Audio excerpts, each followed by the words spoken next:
गाय और गंगा आस्था का विषय है और आस्था को आधार बना करके भारतीय जनता पार्टी सत्ता में गई। लेकिन जो भारतीय जनता पार्टी की नीयत है वो गाय और गंगा को खतरे में डालकर यानी व्यापार करके अपना उल्लू सीधा करना चाहती है। बहुत बड़ा खतरा मंडरा रहा है। देश जो कर्ज था, इनके शासन में कर्ज बढ़ गया है और आजादी के 77 वर्षों के बाद भी देश के विकास की यह व्यवस्था है कि देश की एक बड़ा भाग 5 किलो राशन के ऊपर डिपेंड हो। ये भारत के विकास पर बहुत बड़ा सवाल। सारे नेता हैं, मंत्रालय मिलना एक अलग विषय है और हैसियत देना एक अलग विषय है। मतलब आप कह रहे हैं कि उनको मंत्रालय मिल गया और फिर आज भर उनको हैसियत नहीं मिली है। हैसियत वो तो स्पष्ट है।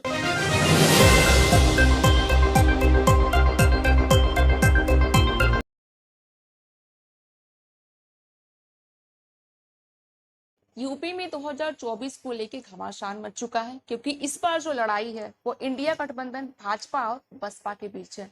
ये लड़ाई काफी दिलचस्प इसलिए भी है क्योंकि जहां एक तरफ बसपा इंडिया से गठबंधन नहीं की, वहीं रातों रात बसपा अपना कैंडिडेट चेंज कर चुकी है। 2024 चुनाव के मुद्दों पर बातचीत करने के लिए हमारे साथ जुड़ चुके हैं। इसे अपना परिचय दीजिएगा। मैं श्री नारायण राजभर हूँ और राष्ट्रीय अध्यक्ष हूँ भारतीय समाज दल का। आप सपा के सहयोगी दल भी हो गए हैं, क्या कहना चाहेंगे 24 चुनाव के लिए? देखिए, आज जो लोकसभा चुनाव 2024 का जो दौर चल रहा और भारतीय जनता पार्टी की जो सरकार 10 साल के कार्यकाल में जनता ने अनुभव किया है कि देश बहुत ही गर्त में चला गया है। क्योंकि मोदी सरकार ने देश को महंगाई, बेरोजगारी सहित तमाम और भी जो सरकार की जिम्मेदारी बनती है जनता के प्रति, सारी व्यवस्थाओं को, सारी सब्सिडियों को समाप्त कर दिया है। देश में पूंजीवाद को बढ़ावा दिया है, गरीब उपेक्षित हुआ है और लगभग देश को आज़ाद हुए 77 साल हुआ और लगभग 65 साल तक कांग्रेस की सरकार रही। लेकिन ये 10 साल के कार्यकाल में इसने सिद्ध कर दिया है कि देश पूंजीपतियों का देश हो गया है, गरीब का कोई मतलब नहीं है। आप कह रहे भाजपा जो है कि देश को गर्त की तरफ लेके गया है। जब मोदी जी सत्ता में आए थे तो उन्होंने बोला कि मुझे माँ गंगा ने बुलाया है, और अब जो 24 का चुनाव है उसमें ये कह रहे कि मैं गंगा का पुत्र हूँ, ऐसा लगे जैसे मुझे माँ गंगा ने गोद ले लिया हो। देखिए, गाय और गंगा आस्था का विषय है और आस्था को आधार बना करके भारतीय जनता पार्टी सत्ता में गई। लेकिन जो भारतीय जनता पार्टी की नीयत है वो गाय और गंगा को खतरे में डालकर यानी व्यापार करके अपना उल्लू सीधा करना चाहती है। अभी अभी जो खुलासा उभर करके आया है, जो बॉन्ड का, इलेक्ट्रल बॉन्ड का आपने जो है देखा, उसमें जो हिंदू धर्म की आस्था के प्रतीक गौ माता या को जो काटने वाली बीफ कंपनियां हैं, उनसे इन्होंने चंदा लिया। देश जल रहा था, कोरोना की आग में मर रहे थे यहाँ के लोगों की लाशों को कौवे और चील जो है नोच नोच के खा रहे थे। उस परिस्थितियों में मोदी सरकार ने जो वैक्सीन बनाया और वैक्सीन के नाम पर करोड़ों का चंदा लिया, ये स्पष्ट हो गया है यह सरकार धर्म के नाम पर सत्ता में आती है, लेकिन धर्म और आस्था को व्यापार बना करके अपना उल्लू सीधा करती है। लेकिन नेताजी, आप कोविड पे जो है भाजपा पे आरोप लगा रहे हो। उस टाइम जो है कि मोदी जी, देश के प्रधानमंत्री जी, जनता को उत्साहवर्धन करने के लिए ताली भी बजवाएं, थाली भी बजवाएं और एक दीप भी जलवाएं। तो क्या दे सकते हैं? क्योंकि इस देश का पढ़ा लिखा युवा जान चुका है कि मोदी जी की शिक्षा क्या है। जब हम चांद की यात्रा कर रहे हैं, हम बेहतर व्यवस्थाओं में जी रहे हैं, आज वैज्ञानिक युग है और ऐसी परिस्थितियों में ताली और थाली को बजा करके मोदी जी ने जो विश्व के सामने स्वरूप पेश किया, यह बहुत ही निंदनीय विषय है, अपमानजनक विषय है कि देश चांद की यात्रा कर रहा है और कई ग्रहों पर जा करके वहां स्थापित होने के बारे में कार्य कर रहा है। विज्ञान आज उन्नत के शिखर पर स्थापित हो चुका है। ऐसी परिस्थितियों में मोदी जी ताली और थाली बजवा करके और यहाँ के पढ़े लिखे लोगों को विश्व के मानक पटल पर क्या सिद्ध करना चाहते हैं, ये पढ़े लिखे नौजवानों को सोचने का विषय है और नौजवान सोच रहे हैं।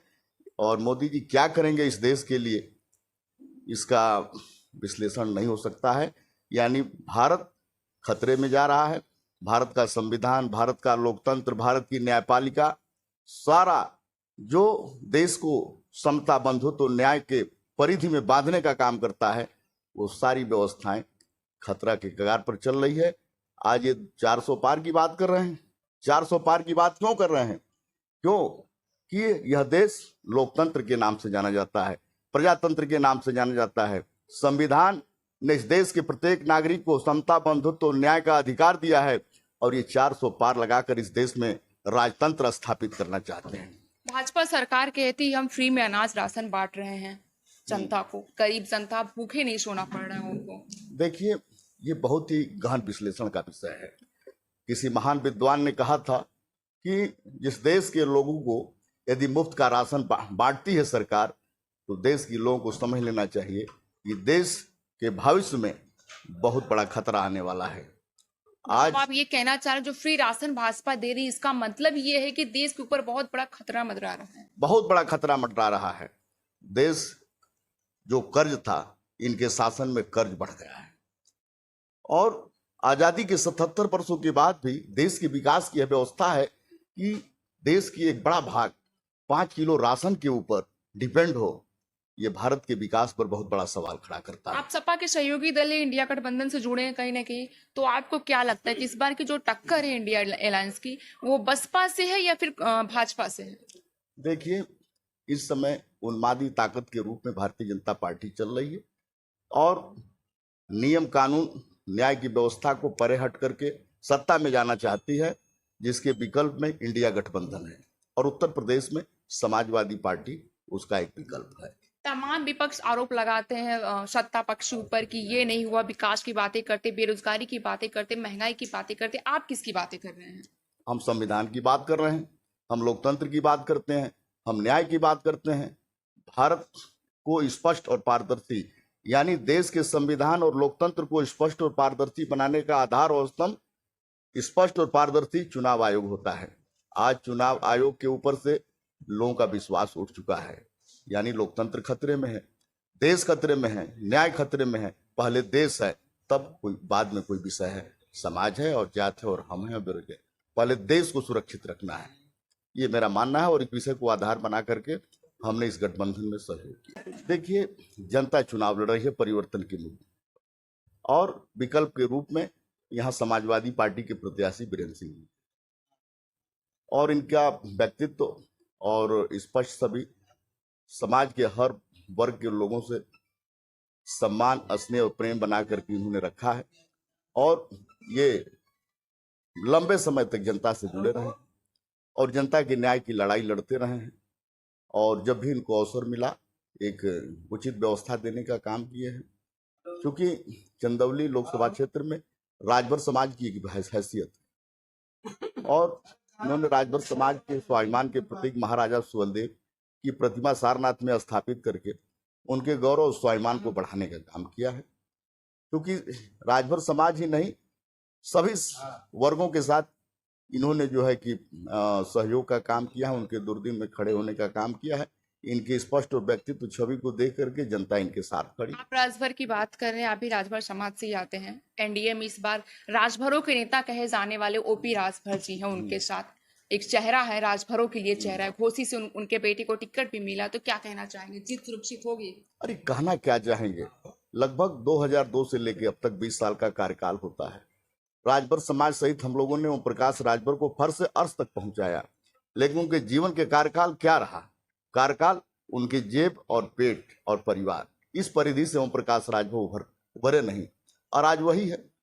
एंड वो इंडिया गठबंधन में गए, वहां जाने के बाद जो उनको सीटें मिली वहां उनका लड़का लड़ रहा है, परिवारवाद में है और अपवाद का विषय हो चुके हैं और उनकी ओछी बातों को राजभर समाज यानी सर्व समाज समझ चुका है कि ये बोलतू नेता है और इनका काम कुछ नहीं है।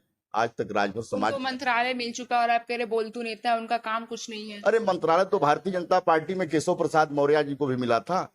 बहुत सारे नेता हैं, मंत्रालय मिलना एक अलग विषय है और हैसियत देना एक अलग विषय है। मतलब आप कह रहे कि उनको मंत्रालय मिल गया, ओपी राजभर को उनको हैसियत नहीं मिली है? हैसियत वो तो स्पष्ट इससे पहले वो समाज कल्याण विभाग विकलांग मिनिस्टर भी रहे 2017 की गवर्नमेंट में।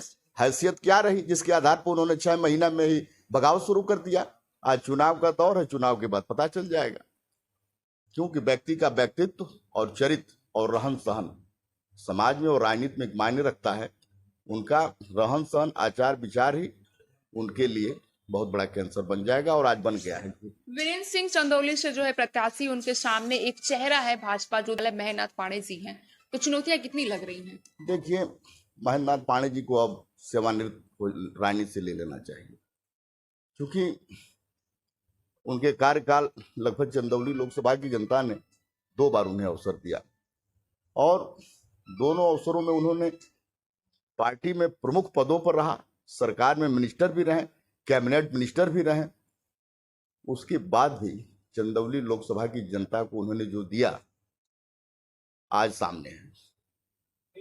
और मैं कहता हूं कि अब उन्हें सम्मान यदि बचाना है तो उनको राजनीति से अपना सेवानिवृत्त लेना चाहिए। जो है सम्मान बचाने मतलब क्या? क्या चुनाव जीतने के बाद उनका आत्मसम्मान नहीं रहेगा? नहीं, चुनाव किस लड़ते हैं आप? प्रत्याशी चुनाव किस लड़ता है, सवाल ये विषय होता है। जनता के लिए, जनता के काम करने के लिए, उसकी समस्याओं को दूर करने के लिए। चंदौली लोकसभा के जब पिछड़े समाज में मैं जाता हूं, राजभर है, बिंद है, निषाद है, चौहान है, मल्लाह है, तमाम अति पिछड़ा जातियों के बीच जाता हूं, किसके दरवाजे पर गए हैं? इस समाज के बीच का कोई नेता उनके दरवाजे पर कितनी संख्या में भीड़ लगाता है और कितने को स्वाभिमान और सम्मान मिलता है? जो है कि बहुत सारी विषय है, ये समाज अनुभव कर रहा है और प्रतिक्रिया व्यक्त करेगा इस चुनाव में। जो है कि यही मेरे कहने का मतलब है। बहुत बहुत धन्यवाद सर। तो इनका कहना था कि ओपी राजभर का मंत्रालय तो मिल गया, लेकिन उनकी कोई हैसियत नहीं। उसके साथ ही उन्होंने कहा तो चंदौली से महेंद्र नाथ पांडे जी, उनको सेवानिवृत्त हो जाना चाहिए। चुनावी चकल्लस हम आपके साथ साझा करते रहेंगे। वाराणसी से मैं स्मिता, आप देख रहे हैं नौकासी समाचार, शहरी जन की आवाज नौकासी समाचार। ऐसे तमाम खबरों के लिए बने रहिए हमारे साथ।